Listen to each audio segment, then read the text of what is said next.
I have some advice for the world. That is, Swear, I seen something in what looked like. What was your most embarrassing moment? Probably this interview. Man, I promise you I won't be back on this crack. This is where one man is forced to devour multiple insects at one sitting to be declared. What's up, everyone? Welcome to the Merciless Show. Today we are back with another Storytime Saturday. It's been a while. It's been a while since I've done one of these. But today's story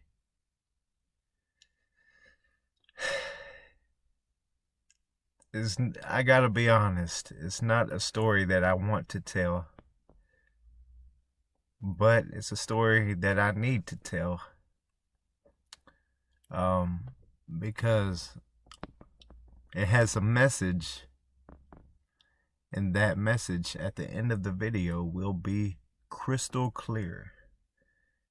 And I pray to God that one of the people still living on this list sees this video.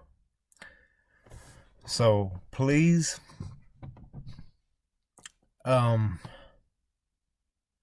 you have any kind of connections, or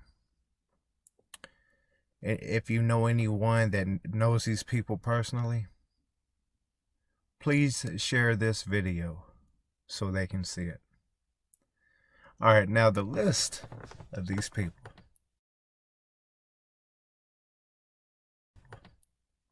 Everyone on this list has one thing in common.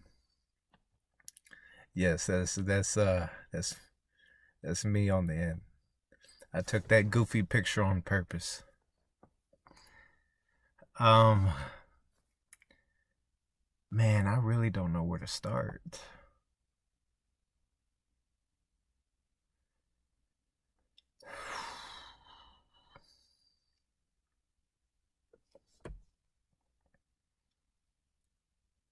Okay. When I was younger, especially in my teenage years, I was doing a lot of bad things. I was doing a lot of bad things. I was getting in trouble with the law pretty often. And some of the charges that I acquired as a juvenile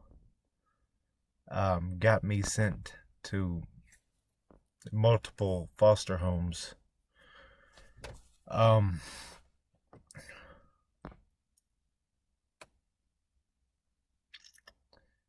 Now,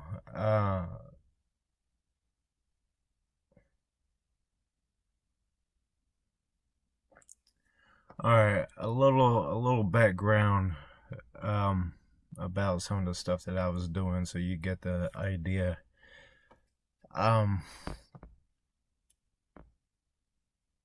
It was a lot of gang related stuff. And my first, it was I want to say it was my third time being sent to a foster home. So my mission every time that I got sent off over my charges, my mission was to be on my best behavior so I could get out as soon as possible and get back home to my neighborhood, get back home to my city, and get back to the same bad shit that I was doing. So on my third trip to a foster home, I was attending an alternative school for at-risk youths, a school for bad children, And at that school, they had a class called Christian Living. Basically, it was for kids that wanted to, work on their connection with the Lord at school. It keep them on the right track, keep them out of trouble, all of this stuff. So I was reading the Bible every single day. One night at this foster home, I had a dream. And in this dream, outside of my dream, in reality, when I was asleep, at that time I had that dream, it was thundering. It was raining hard. It was lightning. But in my dream, I was walking in the desert. There was a lot of sand dunes. There was nothing out there. But I was walking in the middle of the desert, where I had to walk to this huge rock, this huge boulder, where at that boulder I was supposed to kneel down on my knees and beg the Lord for forgiveness, because I don't know what it was, but in my dream I had done something to anger the Lord. And I had to walk through the desert to this big rock, where at that rock I was supposed to kneel down and beg for forgiveness. Well, at that rock, while I was kneeling down and praying, saying, "Lord, please forgive me," the Lord struck a lightning bolt at me. And at that point, that lightning bolt in my dream felt twice as real, because at that same time that lightning struck in my dream, it was the lightning that struck outside in reality, because it was raining that night. So, when I woke up, that dream stuck with me. And my foster brother, he was like, "Man, do you need to go to therapy or something?" Now, we were really having a heart-to-heart conversation. We were really, talking about it. He said, "Man, do you need somebody to talk to?" I said, "Man, what are you talking about?" He said, "Man, you know what I'm talking about." I said, "I do not know what you're talking about." He said, "You seriously don't remember getting up in the middle of the night, screaming, 'God, no, please,' kneeling on the ground, kneeling on the floor, saying, 'God, no, please, please.'" He said, "Our foster mother ran down the hallway with a flashlight trying to calm you down. She was saying, 'It's okay, Carlos, it's okay.' And then he said, 'You just hopped back in the bed when she came, like nothing happened.'" And at that point, I was like, I knew what he was talking about, because that was something that I did in my dream. But I didn't know I was acting those things out in reality. I didn't know that I was, actually kneeling down on the ground in my bedroom, screaming, "Please forgive me." And, I've never forgotten that dream. And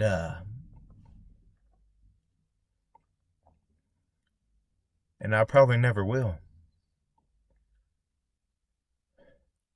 But now let's fast forward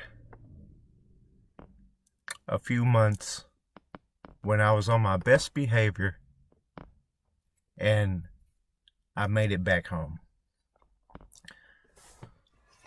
So, I was, as I said, I was on my best behavior because I wanted to go back home and get back to the same bad stuff that I was doing. Doing bad stuff, hurting people, gang banging, a lot of gang affiliated things. But at the same time, there was part of me at home that was, still working on his relationship with the Lord. I was still reading the Bible, and it seemed like every week or so, I would fall asleep and have another religious dream. This dream, this second dream being that I was in the times of Jesus. I was the one being crucified, and when I died, I went to hell. They crucified me, and I died, and woke up in a fiery place. I'm pretty sure it was hell, like in a fiery cave or something like that. And I was sitting there thinking, why do I keep having these dreams? I couldn't understand it. I couldn't understand it at all. I thought I was going crazy, there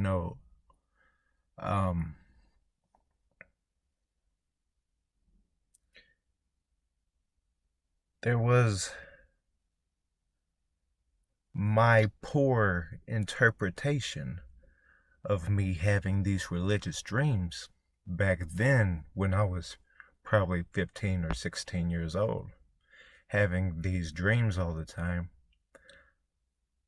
The conclusion that the teenage me came to was, I must be Jesus. I must be the second coming. Why else would I be having these dreams? Now that I see today that is a terrible interpretation. But at the time, when I was in my teenage years, I thought that was the Lord trying to tell me, that I must be the second coming if I'm dying on the cross, So the younger me was working on trying to convince people that I was Jesus. I was trying to convince my friends that I was Jesus. One night, my friend, we were staying the night with each other. My best friend, he's like my brother. His name is Eduardo, the same person that I mentioned in the first Storytime Saturday. Well, that night that, we stayed the night and, played games and stuff, and, I was really doing my best to convince him that I was Jesus. And, I don't think there was ever a time where he was convinced. And I thank God for that. um, but um, that next day, me and my aunt are getting ready to take him back home. So I got in the car. I got in the passenger seat. He got in the back seat. My aunt got in the driver's seat. She had her keys, and right before she put them in the ignition, boom, lightning struck. Literally inches away from our car. Like like like this far away from our car. Now I'm convinced that if that lightning would have struck, I probably we probably all of us would have been dead in that car. Now, when that happened, I was terrified. I was terrified. I got out of the car immediately and ran back inside the house. And I started thinking about stuff. That first dream at the foster home, where I had done something to anger the Lord showed me his wrath, but at the same time showing mercy when he could have killed me. When I could have died, he showed me mercy. Now, I'm not saying that,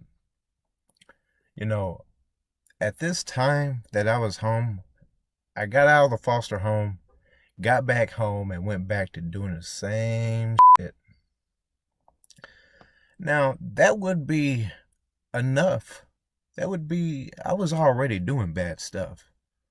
But I had never had any kind of religious consequences, in the physical form, because of those, because of the bad stuff that I was doing before that. I felt the Lord's wrath when I was out there trying to convince friends that I was Jesus. Now let me tell you something. Sinning does not make the Lord happy. Sinning in any form, whether that be adultery, sex before marriage, homosexual relations, stealing, killing, all of that disappoints the Lord. But I don't believe anything makes the Lord more angry than when someone claims to be the Messiah. I don't think anything makes him madder.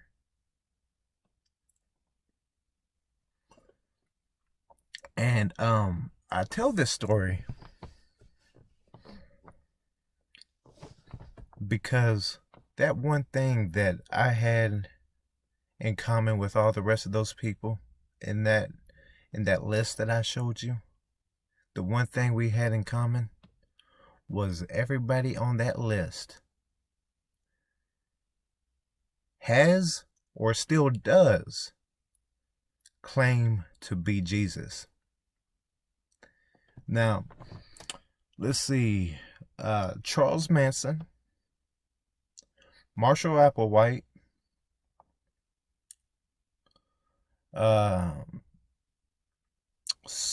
Soon Moon,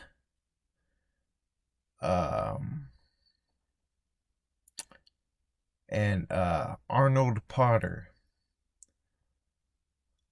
Those 4 are dead. There's 3 still alive. And those 3 people that are still alive, this message is for you guys. Apollo Kibaloi, Sergei Torop, and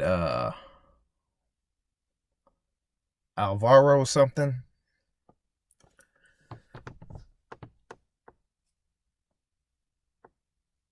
It's not too late.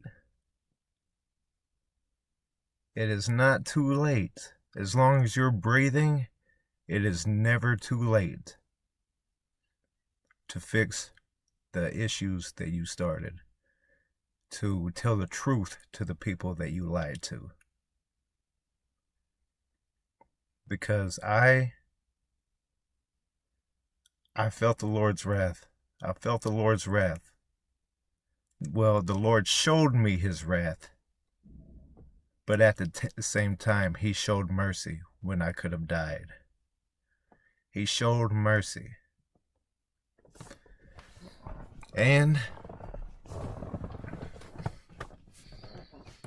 I believe that he'll have mercy to give to you too.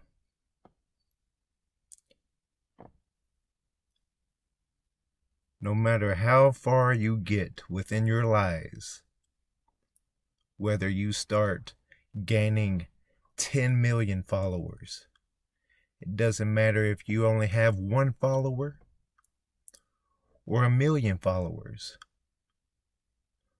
All it takes is one time to come clean with them.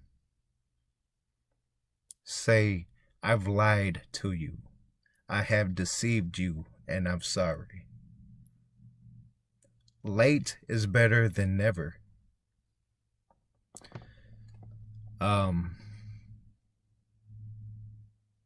Because if this deception continues,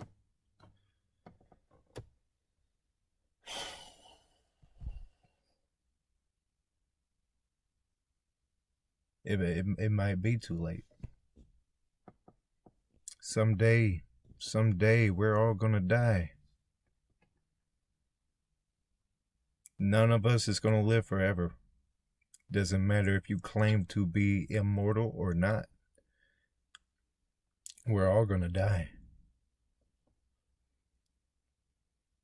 Now, if you want to go to hell and you know, claim a false messiahship, you know, if that's something that you believe, then, you know, believe what you want to.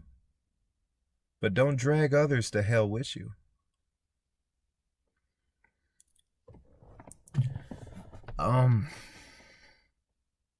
Anybody that watches this video, please share this video. Who knows? Maybe Apollo Kibaloy might see this and be convinced. Maybe Sergey might see this and be convinced, or Alvaro. There's hope for everybody. There's hope for everybody. No matter how much wrong you've done, there's always a chance to change. If you're still breathing, it's not too late. Everyone have a great day.